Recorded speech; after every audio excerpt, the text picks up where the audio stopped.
Hi guys, welcome back to my channel. If you're new here, hi, I'm Mary, and if you're a returning viewer, thank you for coming back. As you can tell from the title, this video is going to be a little bit on the more serious side, and not really serious, but it's just me sharing my experiences with these companies, which there's nothing wrong with that. So as you all know, I am a stay-at-home mom, and about almost 3 years ago, I think, I'm honestly not even sure, I don't remember exact dates, but right around the time when LuLaRoe was becoming super popular, right around that time, I decided that I wanted to bring extra income, and so I wanted to get a side hustle and join the wonderful world of LuLaRoe. Now, LuLaRoe is what they call an MLM company. I got introduced to LuLaRoe by one of the girls from CrossFit, and yeah, that's I got strung into it. So I am showing you the aftermath of joining LuLaRoe and a little extra couple details of other things that I tried to do as well. Okay, so let me show you. 1 second. Okay guys, sorry the lighting is horrible. I'm in my kids' playroom. So I'm basically going to show you the aftermath of joining an MLM company. For me, it was LuLaRoe. That was the first company that I decided to join. And once I saw that that was not working out, I decided to use some of the money that I earned from LuLaRoe and start my own boutique. But instead of doing it on my own, I did it through another MLM company, which at the time was Shop Stevie. I believe she's still around, but she actually stopped getting retailers or people representing her brand, so she completely cut off all of the people she recruited to sell her clothes and told them, you're on your own. That's what she did. Yeah. So I am going to show you what I have left over from these ventures I decided to go on and that I got lured in, because I honestly do feel like their main targets are stay-at-home moms. You know, I mean, how many messages do you get from girlfriends, people on Facebook, like, hey girl, I decided to become my own boss and I am working for this wonderful company. I would love to talk to you about it. Like, how many? I've gotten a few recently, and I'm just like, no, I don't. I'm sorry. Like, I've had my experiences with companies like that, and I don't. I'm sorry. Like, don't message me about this again, please. All right, so let me flip you over so you could see. Okay, sorry guys. Like I said, I'm in my kids' room, so it's like a mixture of kid stuff and like extra clothes, stuff being donated, and the aftermath of joining an MLM company. So here are some jeans that I purchased to sell for that Shop Stevie boutique that I still have left over. And these are the 2 racks that I still have left over. This is mostly LuLaRoe, and this one over here has some LuLaRoe and Shop Stevie stuff. So the Shop Stevie stuff is like regular boutique clothes, you know? So some of it is really cute, but what is her name? The owner of the Shop Stevie is a very petite woman. She is, I think, like 5'2" and probably weighs like 85 pounds. So a large for their sizing, honestly, was not like a regular large. And that was one of the main complaints that customers who bought Shop Stevie had, because it was marketed to more the petite side of things, and they didn't really have too many extra large 2X or 3X clothing items for that, because that's not who they wanted to target, which honestly it's like most of the population is size 10 and above, you know. I think the average size for like women in America is what, a size 15, I think. Okay, you think that's it, right? Nope. So if we dig in here, sorry guys again for the lighting, I have, and for all the toys, leggings, more leggings in there and other stuff, and shoes from the Shop Stevie webpage. Because it was boutique style MLM company. I'm sure they don't want, or they didn't call themselves an MLM company, but that's what they are. It's an MLM company.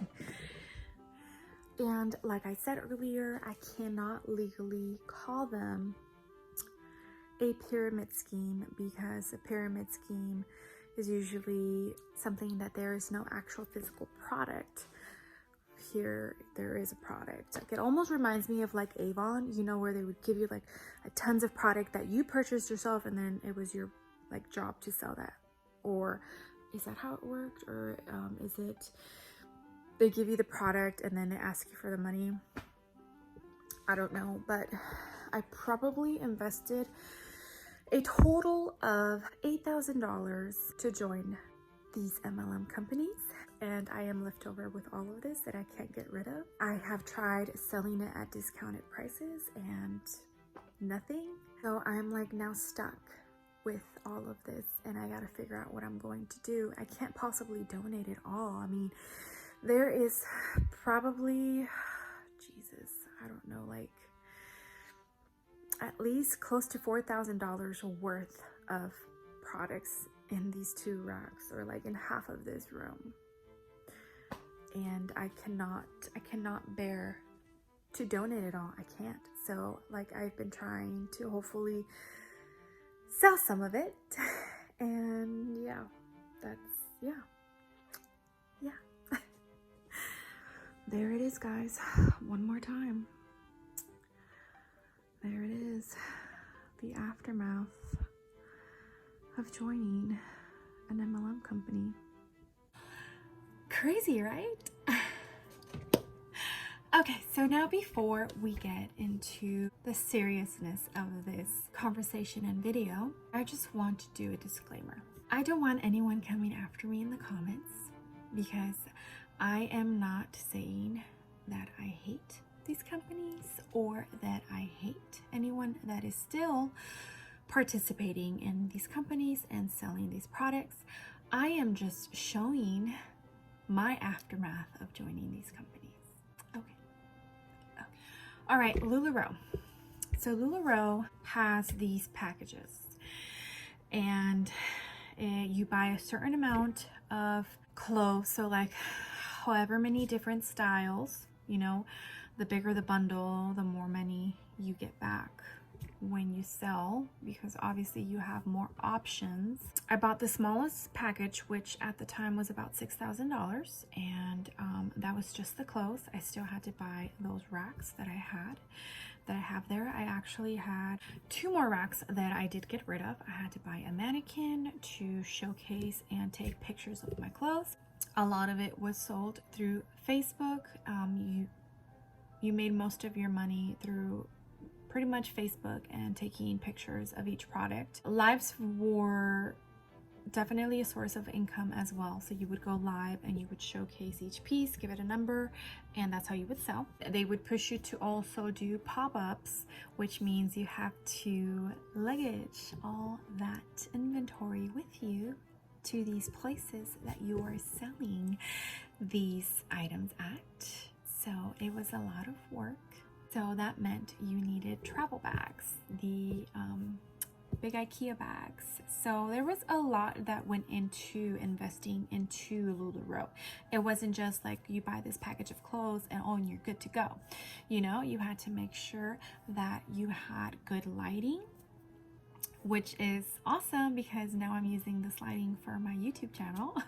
I think that's the only thing that I kept was the lighting, because I knew that somehow, some way I would end up using it for something else. Hangers, which are not cheap, and a backdrop or something that you can take the pictures if your phone didn't work. Like if you didn't have an iPhone and you had a crappy phone and you didn't have lighting, you had to probably use a camera, and your time, you know, putting orders together, packaging them and sending them out through the post office. You also had to get a stamps account so that, you know, it would be cheaper to actually mail out these products, because you get like kind of like a discounted, because you can measure the weight and everything at your own home, print your own label, versus taking it to the post office, waiting in line, and then, you know, sending it that way. It just saved you money if you did it at home.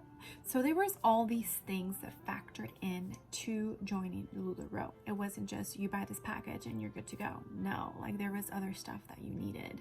So in total, that's why I say I ended up investing about $8,000 into starting my LuLaRoe business. Once I started my LuLaRoe business and I did my first live, which was fun and stressful at the same time. Like it was crazy. You were getting pushed by the higher ups. So the way they have it is you kind of have like a sponsor that you are below them. So when you sign up, you have to sign up through somebody. You don't just go on there and say, oh, you know, I want to just sell LuLaRoe. No, you have to sign up under a sponsor. So that's when the whole tier thing comes into place, even though I cannot call it a pyramid scheme. Legally, I do not want to get sued. You sign up under one person, and then that person that you're signed up under is signed up under another person, and it keeps going. So essentially, in order for you to make the most amount of money is if you had people signing up below you, and the more they sold and the more they bought, you would make money off of that. And I remember they would always push to invest in inventory. They would tell you whatever money you make, you know, from sales, just put that into buying more inventory. And they would tell you that a certain amount of items, you had to have a certain amount of items, which I think was between 500 or 800 pieces, to make a decent amount a month.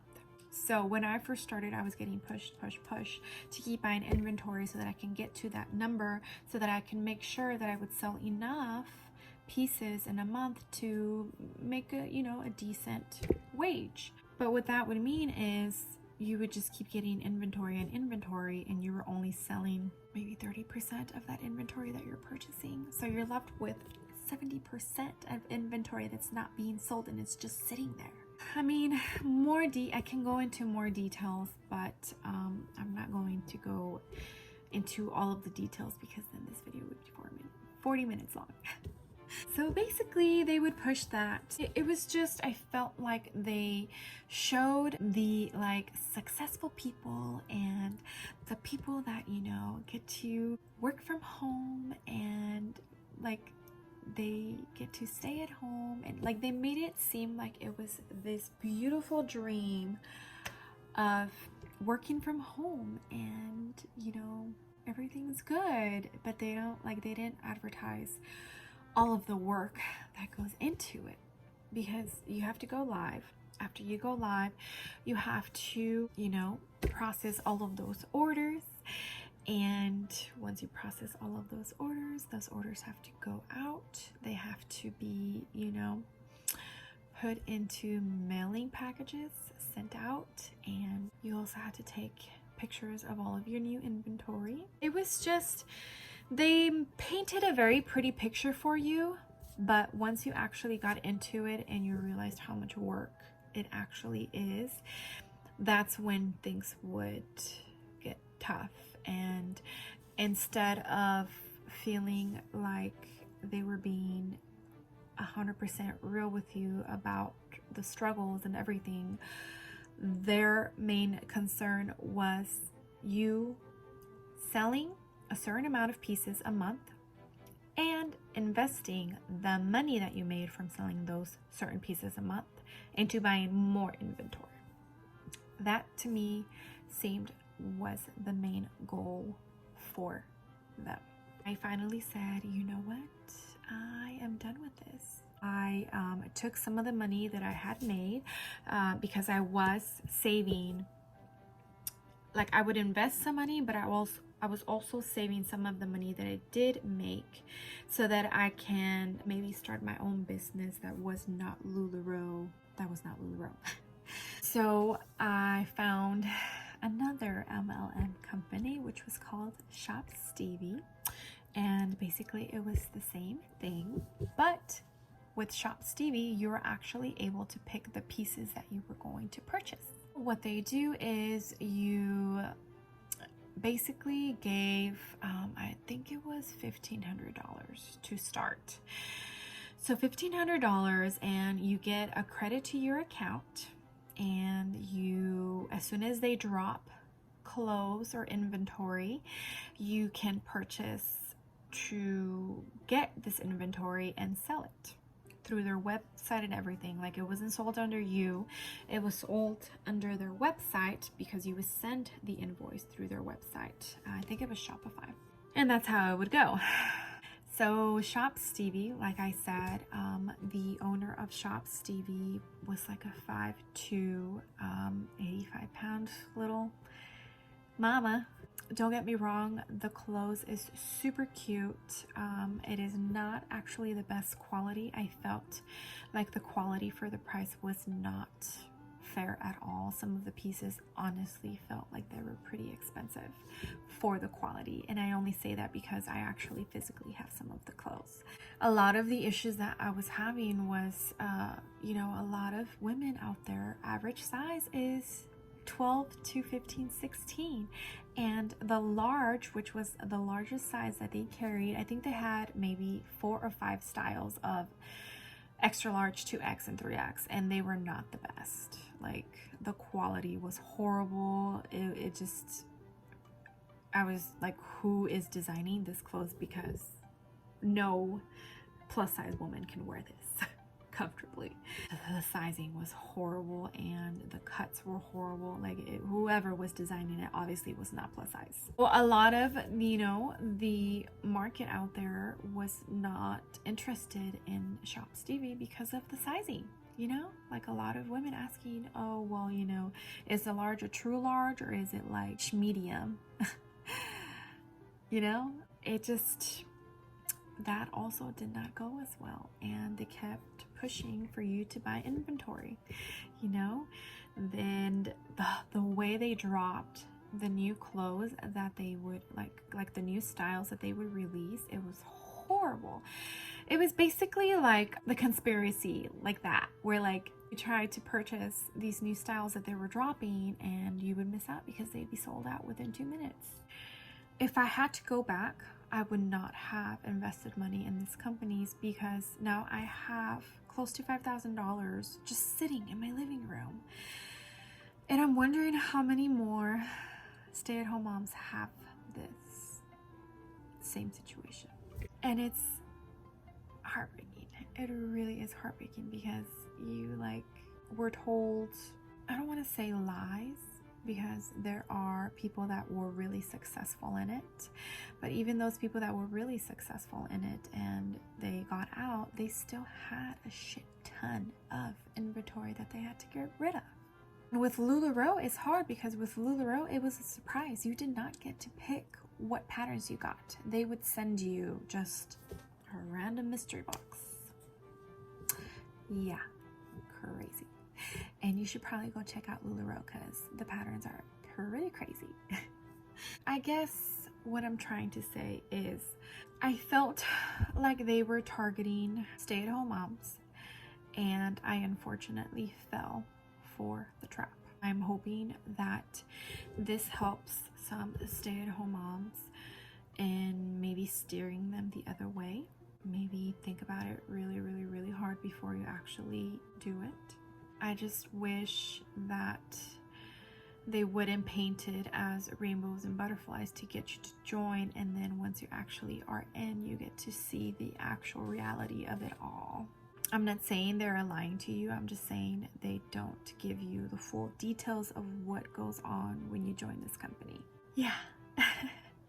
Okay, guys. Well, thank you so much for joining me, and like I said, again, guys, please do not come for me in the comments. This is just me sharing my experience in the aftermath of joining an MLM company, which I am no longer a part of either. That's why the clothes is just sitting there. So if you have any questions, please make sure to leave them down below. And if you like this video, please make sure to give it a thumbs up. If you are still supporting these companies, power to you. I have nothing against you. This is not directed towards you. I would love it if you joined my small YouTube family. So, like I said, if you like this video, please make sure to give it a big old thumbs up. Okay, guys. Well, sorry that this was a serious video. I didn't really mean for it to be super serious, but I really felt like I needed to share this. And I'm glad that I have. And I will see you guys on the next video. Bye.